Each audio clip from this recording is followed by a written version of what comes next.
TV story টেলারে সবাইকে স্বাগত জানাচ্ছি। আজকে আমরা কিছু গুরুত্বপূর্ণ বিষয় নিয়ে কথা বলবো। ইসকন নিয়ে বর্তমান সময়ে খুব বেশি আলোচনা হচ্ছে এবং ইসকনের এই যে ঘটনা এই সময়ে আলোচনা হবে, এটা কিন্তু বাংলাদেশের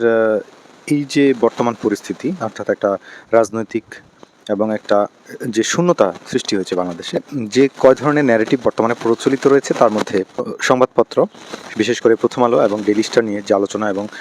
যে ধরনের বিক্ষোভ আমরা দেখেছি যে ডেইলি স্টার প্রথম আলোকে নিয়ে এবং তাদের বিরুদ্ধে বিক্ষোভ করা, এটা কিন্তু অনেকাংশেই যৌক্তিক ছিল এজন্য যে কারণ প্রথম আলো ডেইলি স্টারের ভূমিকা আমরা গত 15 বছরে দেখেছি স্বৈরাচারের সময়ে এবং তাদের বর্তমান সময়েও আমরা অবস্থান দেখছি।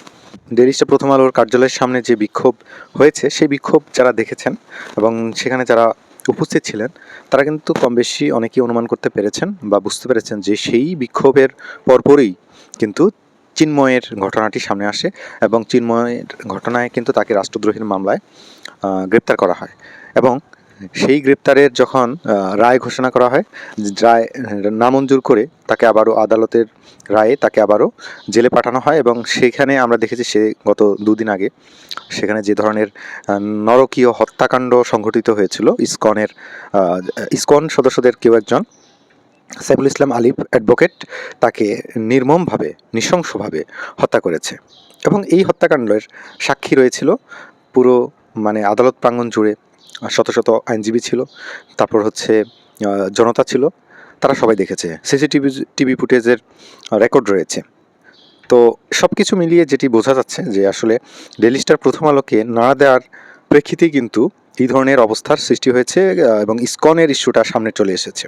এবং ইসকনের ইস্যুটাকে সামনে এনে প্রথম আলো ডেইলি স্টারের বিরুদ্ধে যাতে চুপ করানো যায়,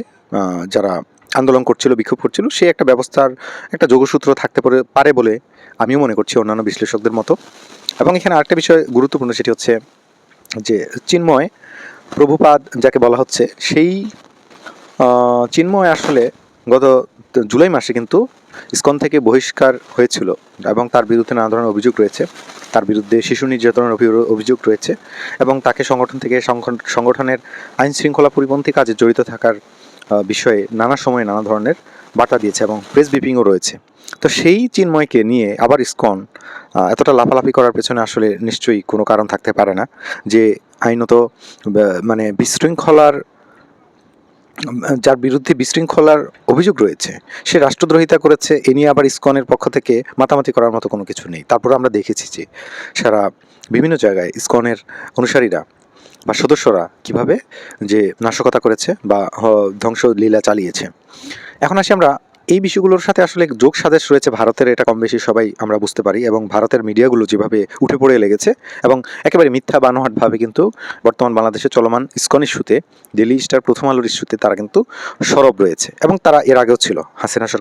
হাসিনার পতন এবং তার দেশ থেকে পলায়নের পরও তারা কিন্তু নানা ধরনের প্রোপাগান্ডা ছড়িয়ে বেরিয়েছে, এখনও ছড়াবে আগামী দিনে। এক্ষেত্রে অন্তর্বর্তীকালীন সরকারের অদূরদর্শিতা আমরা দেখতে পেয়েছি এবং আমরা এও দেখতে পেয়েছি যে ডেইলি স্টার প্রথম আলোর যে বিক্ষোভ, ডেইলি স্টার প্রথম আলোর বিরুদ্ধে যে বিক্ষোভ অনুষ্ঠিত হয়েছিল তাকে কিন্তু অন্তর্বর্তীকালীন সরকার মোটামুটি ভালোভাবে সেটাকে তারা নিয়ন্ত্রণ করার চেষ্টা করেছে এবং রাতের আধারে তারা কিন্তু আন্দোলনকারীদেরকে দমন করার চেষ্টা করেছে। এটাও বাংলাদেশের বর্তমান সময়ের পলিটিক্যাল ন্যারেটিভগুলোকে বিশ্লেষণ করার জন্য খুবই গুরুত্বপূর্ণ উপাদান বলে আমি মনে করি। আবার ইসকনের ইস্যুগুলো এবং ইসকনের যাকে গ্রেপ্তার করা হয়েছে বা যে এখন জেলে আছে সে চিন্ময় কিন্তু হাটহাজারীতে একটা বিদ্যাপীঠের অধ্যক্ষ হিসেবে আমরা জানতে পেরেছি এবং এটা ধর্মীয় শিক্ষা প্রতিষ্ঠান। তো সেক্ষেত্রে সেখানে একটা ধর্মীয় শিক্ষা প্রতিষ্ঠানের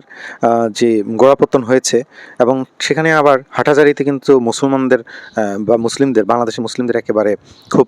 সেন্সিটিভ একটা জায়গা, হাটহাজারীর যে দারুল উলুম যে মাদ্রাসা, এটা একেবারে বিশ্ববিদ্যালয় মানের একটা মাদ্রাসা, সেই মাদ্রাসাও কিন্তু সেখানে অবস্থিত রয়েছে। তো এগুলোর প্রেক্ষিতে আসলে তৈরি হবে, আপনারা খুব শীঘ্রই দেখতে পাবেন যে এগুলোর পেছনে দীর্ঘ পরিকল্পনা রয়েছে এবং এই দীর্ঘ পরিকল্পনার আলোকেই কিন্তু সমস্যাগুলো আমাদের সামনে উন্মোচিত হচ্ছে এবং আমরা এটার খণ্ডাংশ দেখছি। এটাকে জোড়াতালি দিয়ে মেলানোর জন্য আমাদের সেই সময় বা সুযোগ অনেকেরই নেই, কিন্তু আমরা টিভি স্টোরি টেলারের মাধ্যমে আপনাদেরকে সেই ন্যারেটিভগুলো, সেই পরিকল্পনাগুলোকে যোগসূত্র করে দেখানোর চেষ্টা করব। আমাদের সাথেই থাকুন। ধন্যবাদ সবাইকে।